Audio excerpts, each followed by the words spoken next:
Good news for Liverpool. It's an all-English final, so fifth place can probably get them into the Champions League. Hello and welcome to the All Balls channel.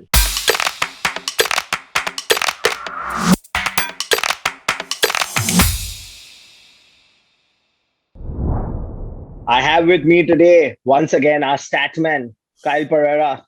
Mr. Kyle Pereira, how is it going? Good, bro. Good. Looking forward to the long run of fixtures. Yes, we have 15 games this week. We have triple game weeks, double game weeks, so I just hope you can keep up. Are we ready? We're ready. Let's go. So let's go straight to Leicester, Newcastle. Newcastle 2-0 loss from Arsenal, which has become a regular thing for them. And Leicester, you can say, dropping points as per their liking versus Southampton.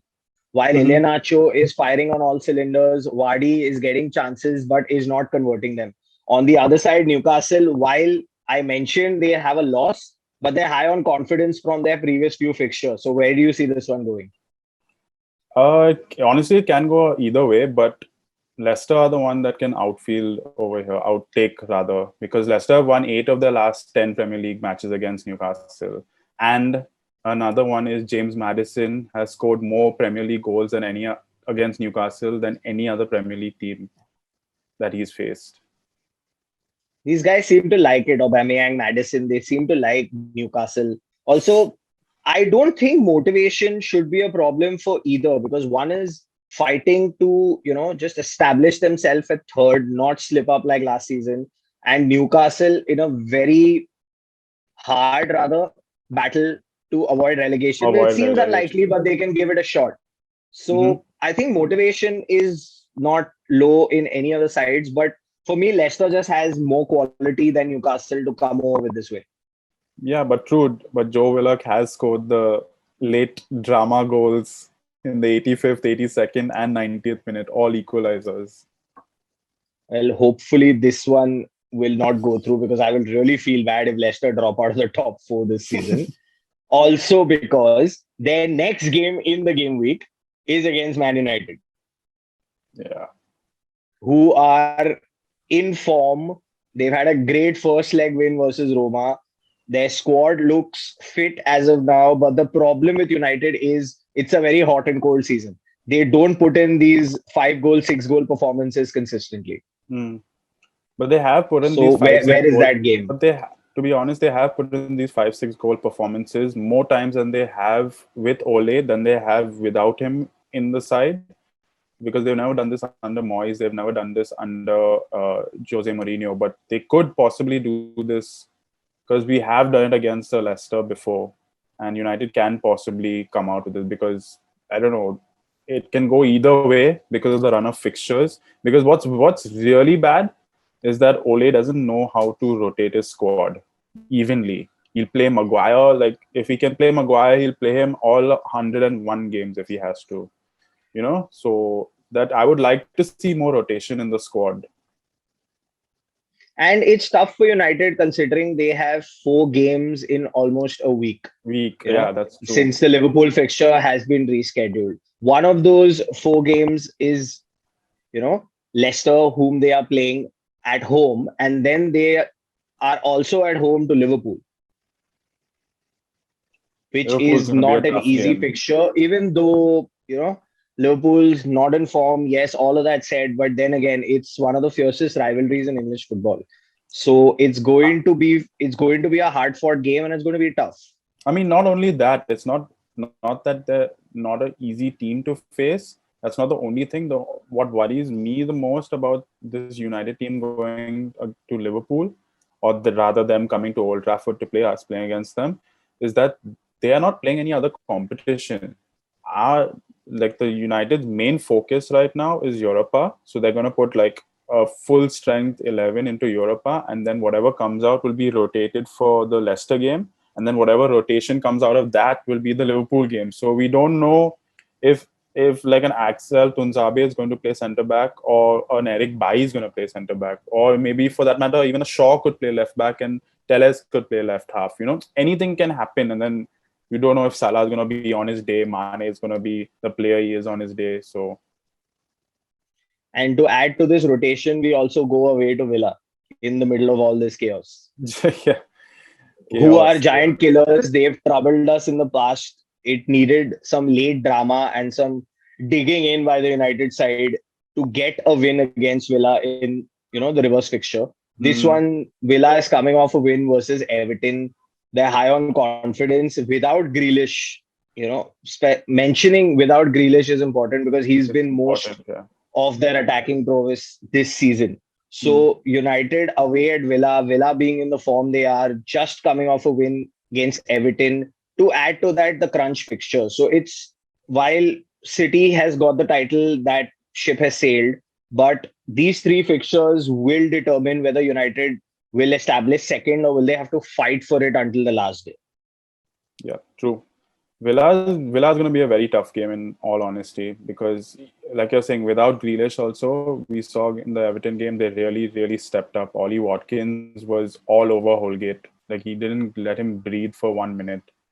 And Pickford, if Pickford didn't make those saves, they could have easily been 3-0 up, 4-0 up because he made some clinical saves to keep them in the game. And Ancelotti has something to think about because he does play Villa again in this game week.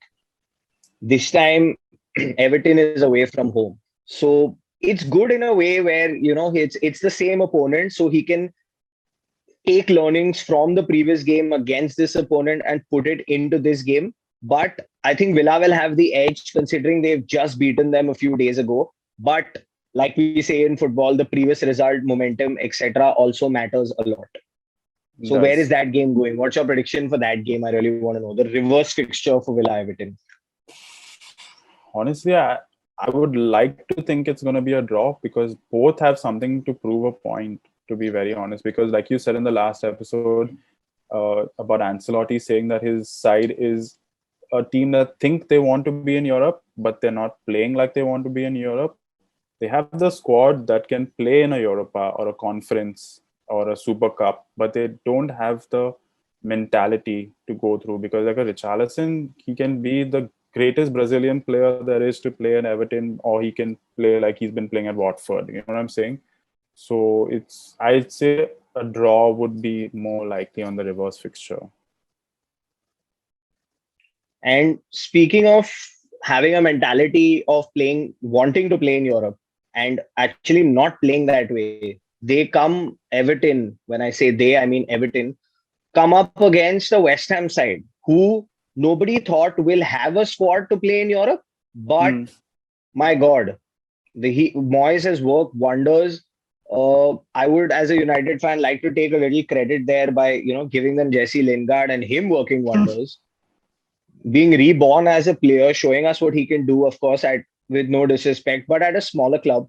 But while I Mhm. say smaller club, they're in contention for the Champions League now that it's an all English final. The window has opened up all over Been up, again. yeah, yeah, yeah, Fifth yeah. place is more, it's theirs for the taking. While Liverpool and Spurs are close behind them, but the way West Ham are going, a couple of wins can just put that pressure on a Spurs and a Liverpool team Hmm. who seem like they're crumbling under pressure this season and are dropping points. So Yeah.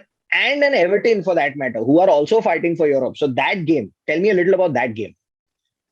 That game, like you're saying, West Ham have really surprised us all this season, to be honest. Because even if you think about it, the amount of red cards they've had, the amount of injuries from the likes of Antonio's, Declan Rice, just injury prone after injury prone. Ryan Fredericks is out. Jared Bowen hasn't been starting all the games.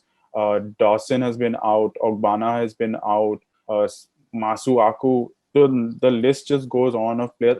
But David Moyes is still finding the time to rearrange a squad, play the best 11 that he can, and for some reason that's clicking in West Ham's favor. We can see in like Antonio came back from like from a muscle injury, scored 2 goals off the trot, and just got subbed off in the 60th minute, saying, I've done it now. I've done my job. Yeah, and also to add to the fact that they had back-to-back red cards in games to their centre backs. But exactly Balbuena that's being what the I'm saying. The latest versus yeah, Chelsea. So squad management of David Moyes is actually coming out. We talk about squad depth, but I think credit needs to be given to the manager also for putting the right players in the right position, or rather tweaking the formation, whereas the team chemistry and the gameplay as much Mm. doesn't change. Yeah. Because by no stretch of imagination were West Ham sitting behind and absorbing pressure. I'm No. sorry. They were Yeah, they going won. at it. They were They won. attack They after won. attack after attack. Yeah. And he was very open in his press conference when he said that we're so close, we have a few games left. And not that we're not thinking about the points table, not being diplomatic. He said we're going for it. Straight Mm. and simple. We're going for Europe. Mm. And now they come up against another team that is going for Europe in Everton, managed by Ancelotti, who's been there, done that with Chelsea, with Bayern, with AC the Milan, biggest yeah, clubs. everyone's the biggest clubs in Exactly. Milan. And speaking of Chelsea, Chelsea high on their win versus Real Madrid in that semi-final second leg. Credit where it's due, they absolutely dominated Madrid. They just looked out of sorts. Ramos, rusty, and Mm. coming back now, Chelsea after the energy and the efforts they put into that game, they play a Man City who did the same to PSG. Mm-hmm. And Chelsea, yes, they're in the final. I agree, but if the situation is the situation and if things don't go their way, there is still a chance they may not be in the Champions League next season with the points so crunched up together. They're Yeah, playing yeah. Man City in the first game of their double game week in the Premier League. Yep. So, and it's also a revenge game for City in a way after Mm-hmm. the FA Cup After the semi-final. FA Cup semi-final, yeah. So, yeah, tell me about the squads they're going to put out after the Champions League semi-finals and what is going to happen in that game. Honestly, if I had to say, I think Chelsea, if they had to do something, Tuchel will call Kante, tell him to come on his Mini Cooper. He'll come straight to the ground, put his kit on, and he'll be ready to run. He ran He's that show. He unbelievable. ran. I cannot tell you enough, and I cannot tell Chelsea fans enough, and I cannot tell football fans enough. Kante ran that show against Madrid. And if he can produce the same thing week in and week out, there's no stopping that team because he is literally that focal point. And we literally saw a 1-2 between him, Werner, and Havertz. Like he was playing center attacking mid. He's a defensive minded player. Like he's on the attack. Exactly. Imagine if he can push against a City defense like that. What would happen? And he's strong. But He's on the small. He's flip nimble. side, I want to ask you this, that on the flip side, yes, City, Kante, of course, is unbelievable. Okay. City, I feel, have a player strong enough. Now, this is keeping in mind the fixture in the Premier League and the Champions League final for that matter. A Kante can be cancelled out by a Fernandinho, or rather can be kept in check maybe by a Fernandinho in comparison to a Rodri. Versus a Rodri, a Kante might create 8 chances. Versus a Fernandinho, he'll create chances, but that 8 may be 2 or 3. Yeah. The weak link for me in that team is Jorginho in the middle. I don't understand why he's there. He passes backwards and sideways in his own half. He cannot defend. Hazard turned him like a child. A Gundogan versus him is a mismatch. So I think that is where, for me, Man City has an advantage. Keeping aside, both of them have rocks in defense in terms of, Ruben Diaz, John Stones, Rudiger, Thiago Silva, Christensen, Aspi. But I think that is the battle that is going to determine that game. But I honestly, if we're coming back to these points about City versus Pep versus Tuchel, both tactically minded and sound managers. If you look at the stats from the past 24 games, 34 games, City have lost only one of their 24 Premier League matches against any London side. That's very impressive. Pep has kept 18 clean sheets in 34 Premier League games. And if you look at Chelsea on the other hand, Tuchel, after coming in, has kept 11 clean sheets of 15 Premier League outings. Is it going to be a case of them running up against brick walls and just a 0-0 draw? Since they're so defensively minded also. And City don't have a striker. That's what I was talking to my friends and I was like, City don't have a striker. How are they playing like this? Question is, do they need a striker when they play like this? When they have Foden, Bernardo, Mahrez, Kevin De Bruyne, who pops up in a false nine, he pops up on the left. Foden, like you mentioned, off camera, pops up on the left, on the right, in the middle, through the center, carrying the ball. Their defense, Zinchenko was at one point considered not good enough defensively to be in this team, but we all saw what he did in that game. And They, Ruben Dias and Stones have just, I mean, there are no hmm, words to describe the kind of defender Ruben Dias is. Everyone said overpriced, not physical oh, enough for the yeah, Premier League, not big enough for the Premier League. Oh, good Lord, he shut them up and how.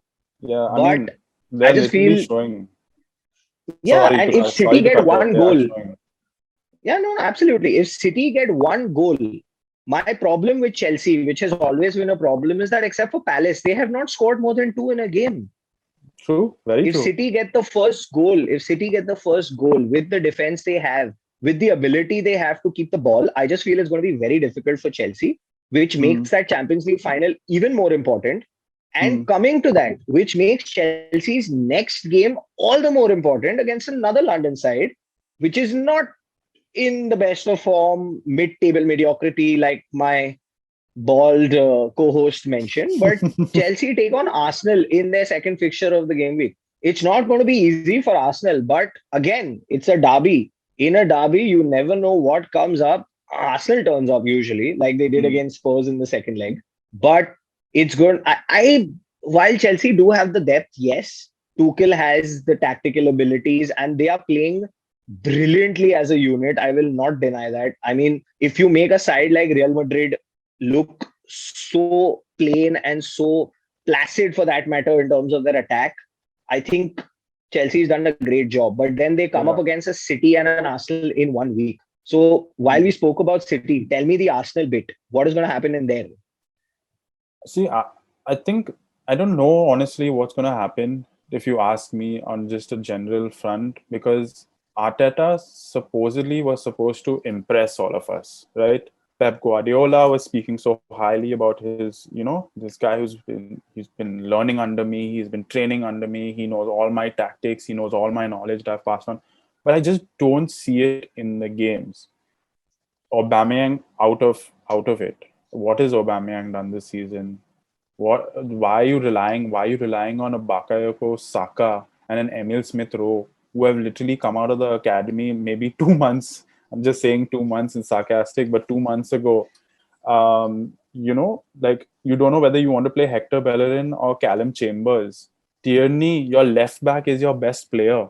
He's not even playing on your frontal four. You know what I'm saying? Where is your you want a player like Martin Odegaard, but Odegaard doesn't even want to stay an extra season because Madrid doesn't want to let him be at an Arsenal and keep developing because he's sitting on the bench. So there are problems in this Arsenal team that I don't see getting. Even for instance, a Thomas Partey, such a highly spoken about player, amazing for Atletico Madrid. Where has he been? Yes, injury prone, all of that taken into consideration. But where has he been? Why isn't he blocking that final third pass? Xhaka playing at left back during that Everton game was a true. Who picks that? How can you let your first team coach or your manager allow you to put Xhaka at left back? I would rather play a slow centre back in David Luiz than play Or Xhaka play at left Saka back. at left back, where he's played last season. Exactly.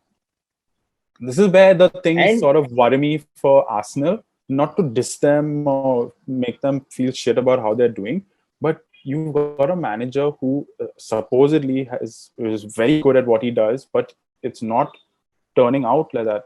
If teams like Leeds and all are outplaying an Arsenal, even though they may have not shown the results, I don't see why an Arsenal is doing this. They paid so much money for Aubameyang to stay at the club. He could have easily have left. You've shown him a project, but he's not. It's the project is not delivered. You're not getting an A plus on this project. You're getting a D minus. so give me a result in this because I have a very interesting question after you predict the result for a Chelsea Arsenal. I would say a 2-0 to Chelsea because if Arsenal don't step it up, they're just going to concede because Chelsea have the depth in squad. Just look at that depth in squad. If a Werner doesn't play, Havertz will play as a false nine. Striker. If Callum Hudson-Odoi doesn't play, Hakim Ziyech will play. Hakim Ziyech doesn't play, Pulisic will play. It's just like for like. You know what I'm saying? Reece James, And just anything. mentioning, just putting it out there that if Havertz and Werner both don't play, there's Giroud and Tammy on the bench. Can you imagine Tammy Abraham? Last season's Chelsea's top goal scorer, their number 9 for the future, is sitting on the bench He getting got what, frustrated. 16 goals or 16 goals in the Premier League last That season. exactly. And Giroud, a World Cup winner, just chilling on the bench doing absolutely nothing. But yeah, like, okay, 2-0 to Chelsea. And before we move on to why I asked you that prediction, I also want to mention that Chelsea's men's team and women's team have both made it to the Champions League Yeah. final in the same season. And, special shout out to them. This is the first time it's happened. So kudos to them on that one. But coming back to Arsenal, now why I asked you this prediction is because Arsenal's next game is against West Brom, who have put 5 against Chelsea, the only team to do so. Mhm. Considering Chelsea has not really conceded too many goals to too many opponents, and Rudiger being one of their top scorers for opponents, putting that own goal in against Mendy. But West Brom have put 5 against Chelsea. You have predicted a 2-0 win for Chelsea versus Arsenal, and Arsenal are now up against West Brom in their second fixture of the game week. Yeah. While that fixture comes before Chelsea, do Arsenal, go completely into that one saying, yes, there are points available here. We take them here. We're expected to beat a West Brom side that is in the relegation zone. And then we hold ourselves against the Chelsea. Or do they kind of limit themselves in putting out the strongest lineup against a West Brom, taking them for granted, putting their strongest lineup against Chelsea, and then losing out on both? So the West Brom bit, where is that taking points from this game? I to be honest, I see West Brom taking points from this game. It can be a 1 point or it can be 3 points, like you rightfully said, because West Brom, even though they're fighting for their lives to avoid that relegation drop, if you think about it, they I was looking at the back stat of it, and they once played 7 men at the back against Liverpool earlier on in the season. 7. I literally counted on the line 7 to stop a Mane, Salah, and Firmino. Imagine if they do that against Arsenal and then suddenly break, and they're gonna score. You know that. They've beaten a Chelsea. They've drawn against Liverpool. They've given hard times to. They've given United a hard time. They've drawn against United. Exactly. Exactly. They've given United a hard time. What is Arsenal going to do differently from who are technically fighting against relegation right now? They want to stay up. They know they're in the drop zone. There's a very big point margin, and there are only 4 game weeks left, like we both know. So honestly, if I would say like Matheus Pereira is gonna pop up and score one screamer, then that'll be it. That'll be it for Arsenal. They'll fall into the I think bottom after half of a it. and I think after a very complicated segment of games, as a United fan, I find it very heartening to hear the final line of this segment being Arsenal is going to lose to West Brom with a Matthias Pereira banger. I mean, it's possible. You know, it's possible because I'll give you for instance. Because for instance, even if a West Brom goes down, think about it. Who is the first player that's going to get picked out of West Brom? It's going to be Matthias Pereira. Nobody else is going to Yeah, get picked out of that squad. He's too good for that squad. He's going to show it. He's he's going too good, but even this is why I'm saying, even when they're playing an Arsenal, when they're playing a Liverpool, when they're playing a Chelsea, he wants to show that he is better than West Brom, so that even if West Brom do end up going down, he can get his exit ticket and come back into the Premier League. That's where I'm getting at with this. like an RK apparently who was City material after getting relegated. So yes, while we will end this segment and we will give Carl some time to recover from his hiccups. So KP, that ends our complicated segment, which involved double game weeks, triple game weeks, and everything about Arsenal. Sorry, I'll repeat myself. Everything bad about Arsenal. Now coming to the single games, our first game is Leeds versus Spurs. Spurs coming off a great win versus Sheffield, all attack. There's no more Jose. He's off to Roma.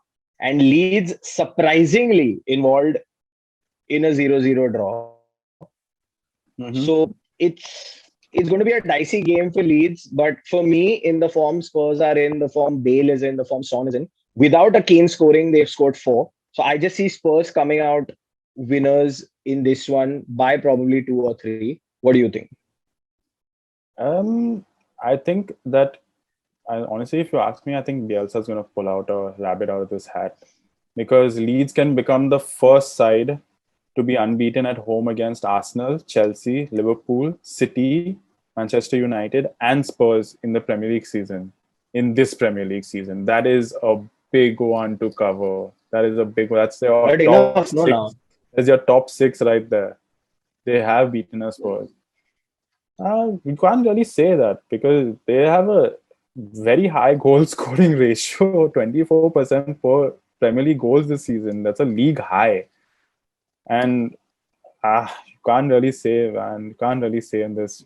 Ryan Mason is, after coming out from the academy to sort of take first team coaching, yeah, he could be super into the Spurs management and he could be super into the way he runs his team. It was very good to see him giving a start to Dele Alli after I don't even know how many game weeks have honestly passed since Dele Alli has played. He's only gotten 3 starts under Mourinho. He's already got a start under Ryan Mason.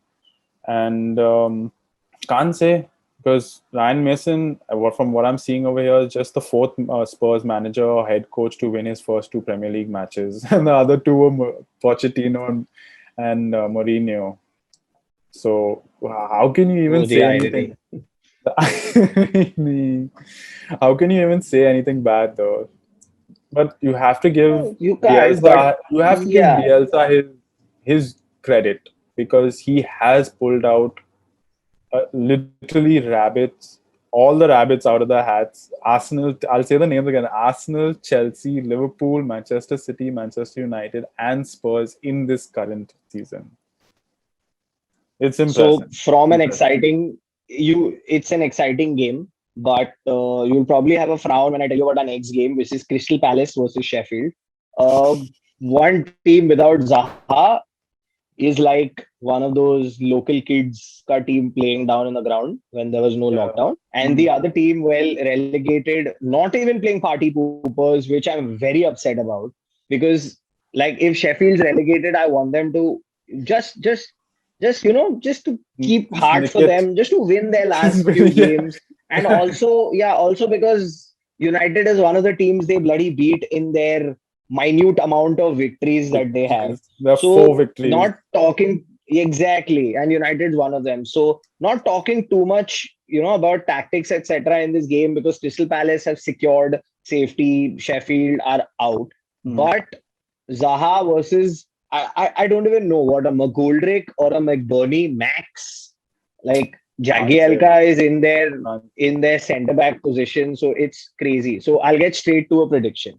Mm. I think Crystal Palace will win this without I Zaha also. Yeah, you can. I think Crystal Palace will because they haven't. They've lost just 2 of their 20 Premier League matches against relegation zone. They've won 12, drawn 6. Even if they don't win against Sheffield, they're going to draw it. They're not going to let this one slide. They need the points as much as any other team in that drop zone. So, yeah, no, but I'm going to throw another googly at you since we missed out this game in the double and triple game week. Liverpool, while they play United this season, are also playing this game week rather are also playing Southampton, who have beaten them.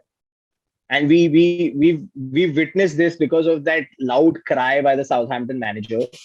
And he comes up against Klopp this time more favorable, I think, at Anfield because Liverpool haven't Mm. been so good at Anfield this year. So while we've spoken about the Salahs, the Manes, etc., popping up against the United, this Mm. will be considered a big fixture for Southampton, obviously, but also for Liverpool. Because if Southampton do a double over Liverpool, I think that's it for Liverpool fans, at least through me. So I tell me mean, where this one's going.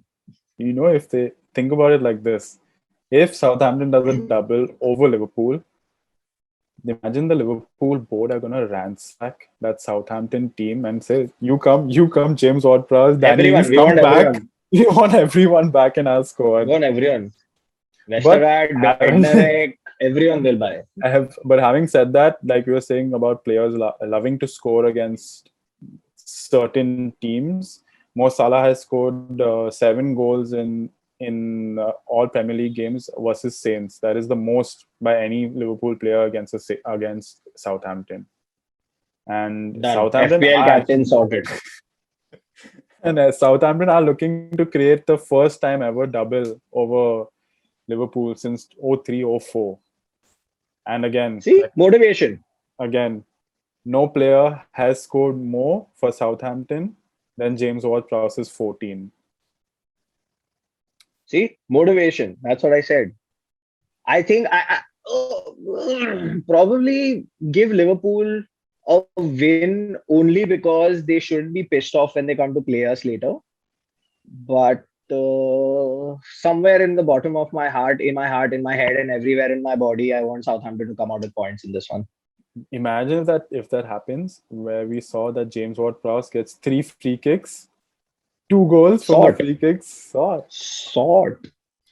Even with 5 teams, if Liverpool doesn't qualify for Champions League, whoa, guys, please tune into the episode after that because we're gonna have some fun. Again, for Liverpool now. Another googly for you, KP. Southampton Crystal Palace is another double game week game. The fact of the matter is there are so many games that you're bound to miss one of these out. But since we've just spoken about them, let's come to it. Southampton play Liverpool, Crystal Palace play Sheffield in their first fixtures of the game week, and then they come up against each other. Crystal Palace obviously will be the fresher team, but Southampton, I think, has more quality than Crystal Palace, at least at the back. No, what can you say about in terms of goals? If I'm like saying in terms of goals, Southampton only has an Ings, occasionally a Shea Adams, and a Ward-Prowse. Whereas Crystal Palace, I will limit that down to Benteke and Zaha and Milivojevic in terms of penalties. So it's scarcity of goals in both places. The safest thing would be a 0-0 draw so that we don't waste time watching it over the weekend. But I mean, since we love football, we have to. But final prediction 0-0, 1-1, or not watching it at all? No, definitely watching it. But I would think a Southampton win, in all honesty, because they need the points. They are very close to the drop zone. They're very close to the drop zone. They need the points more than Palace, I'd say. But even though Palace and them are 1 point away from each other, I think Southampton and Ralph Hasenhuttl will not allow his team to drop these easy points in terms of if you're looking at it from that perspective. Because if you look at it, they're 37 at Southampton and 38 at Palace. And the next below them are Burnley and Newcastle, both 36. Hasenhuttl is not going to allow this to drop. I would say a Southampton win just based on quality and quality alone. So, speaking of the bottom half of the table, and I never thought I would say this, but Wolves will take on Brighton. Brighton, for me, is the better team, hands down. I have not even, and very rarely does this happen, that I have had no Wolves player in my fantasy team for the entire season because it's just not worked out. Ever since the Raul Jimenez injury, I keep taking digs at Crystal Palace for, Wilfried Zaha being a one-man team. Well, it's come back to bite me where Wolves has proved that they have become a one-man team. Yeah. Without Jimenez, they have just dropped. He's back in training. We wish him well. He will be back next season. But I just feel Brighton have the better form. They are playing the better football this season and they have more confidence. So for me, this is going to be a Brighton win. Lord Danny Welbeck with one more little piece of brilliance. Exactly. I mean, that was unreal. I could not believe it was him. I had to watch that video like 5-6 times. Without the fear of being an asshole, I thought that was Bissouma. But yes, Brighton have Danny Welbeck and Wolves have nobody. So for me, it's a 2-0 Brighton. What is it for you? But here, let me ask you a question though. I know you said that Raul Jimenez is a missing link to this Wolves side, but is he really though? They can play other players in that position. Yes, I know he has the stature of a Premier League striker. He has the build for it. He has the height for it. He has the shot for it. But just think about it. Can they not play anyone? They have Podence. They have Adama. They have William Jose. Wait, they have William Jose. I'm not putting pressure on William Jose to score, but here's the question: why can't they just do it? They have the same team. It's the same team. The only player that's missing from that is maybe a Diego Jota and a Matt Doherty. But who else? Nobody else is missing. It's the same squad. But it makes a big difference. No, see, a Matt Doherty, while he's not probably the first choice at Spurs, he was amazing at Wolves. He got goals, he got assists, runs into the box. Jota, well, we all know Jota's quality. We're seeing it at Liverpool. So yes, that's a huge loss. But same team, fine, I agree with you. Same formation, I agree with you as well. But can a William Jose or a Fabio Silva do what a Jimenez does? No. Can a Traore do what a Jimenez does? No, because Jimenez is both. Jimenez can run at defenders, Jimenez can finish, Jimenez can head, Jimenez can hold the ball and bring others into play. Can a Traore do that? No. Can a Jose or a Fabio Silva do that? No, they're not built for it. They will get bullied with the current centre backs you have in every team. They have giants all over. Let's face it, Werner said in his first interview that I am not used to playing against such big defenders. If a striker of the caliber of Timo Werner cannot do it, who And a is Connor done Cody with so a much. nice elbow to Werner. Exactly. So, and especially now you're coming up against a Brighton who technically play four centre backs at the back. Like their left back is bigger than Harry Maguire. Yeah, he's 6'6", So and he's playing left exactly, back. Burn, there's White, there's Dunk, there's Weltman. I mean, these guys are huge. And they Can a have, Fabio Silva or a whole and sorry to say, sorry to cut you off, but and they have, with this squad of players that Brighton do have, they've beaten a high-scoring Leeds 2-0 in their last game, which was an absolute they shock kept to them all in of check? us. Exactly. So it's I don't see Wolves coming out of anything. I To answer your question, yes, Jimenez is more than just a missing link.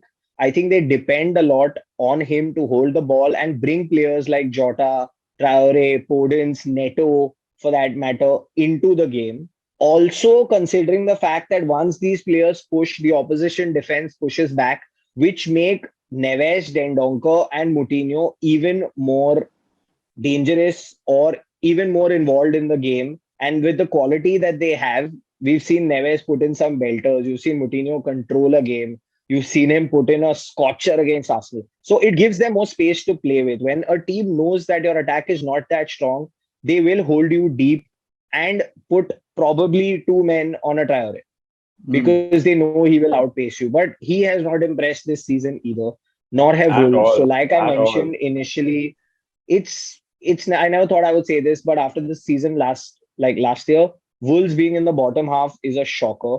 Uh I Coming would to the like, bottom I half. would like, I would, yeah, coming to the bottom half, I'd like Brighton to stay. They're in that contention of relegation.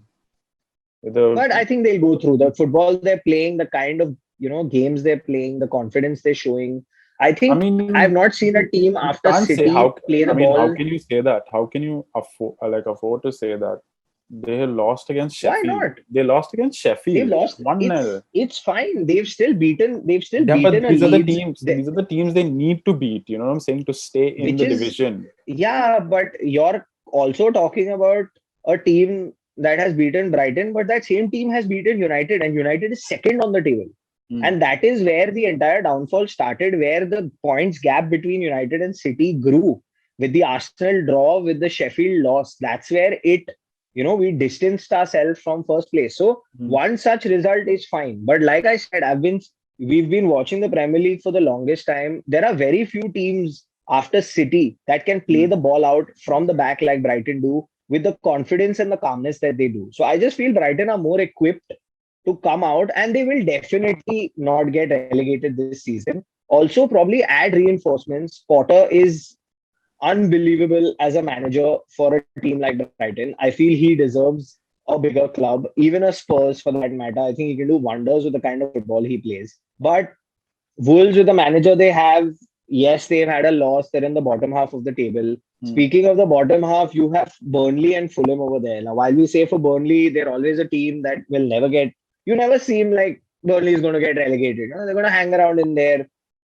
They come up with a 4-0 victory, then they lose 2-1. It's a very hot and cold season for them. Fulham, I guess, had their little honeymoon period in the middle where they had draws, no losses, a couple of sneaky wins here and there. But Mm, I just feel now it's safe to say that they're going down. While I feel bad for Parker, but mm. it's Yeah, inevitable that they will go I down. Burnley will stay up. no, So I agree it's with I you. But here's the thing, though. What do you think between Burnley, Newcastle, Fulham, and West Brom? They're all so very tight in the rather points that they go up against, because West Brom and Fulham are only a point away. But if you look at the last 5 games, Fulham have lost 4 games and drawn 1 game, whereas West Brom have won 2 games, drawn 2 games, and lost just 1 game. Now, Burnley, on the other hand, coming back to the Burnley Fulham game, they've lost 4 games, sorry, and won 1 game, which was the 4-0 thumping at Molineux. It can go But I either think the way. initial points, no, the initial points that Burnley have and the kind of gap there is, I think West Brom probably might go up to third from bottom, push Fulham down a place. Hmm. But I think now with the amount of games we have, West Brom, Fulham, and Sheffield are the three teams that will go down. West Brom, Fulham, and Sheffield. I mean, Sheffield you can't really consider, they're already out, but West Brom, Fulham. Yeah, but at least I get one guess right, no? Because But do you think Newcastle will come back if Fulham start winning the last 4 games? There is a possibility. Fulham won't win their last four games. The kind of football I saw them play last game, I don't think Yeah, I so. mean, it was a horrible loss to Chelsea. Double game weeks, triple game weeks, 15 games this week. But Phil Foden versus Mason Mount is something we are looking forward to. Guys, do not forget to like, share, subscribe, follow us on Instagram, and stay safe.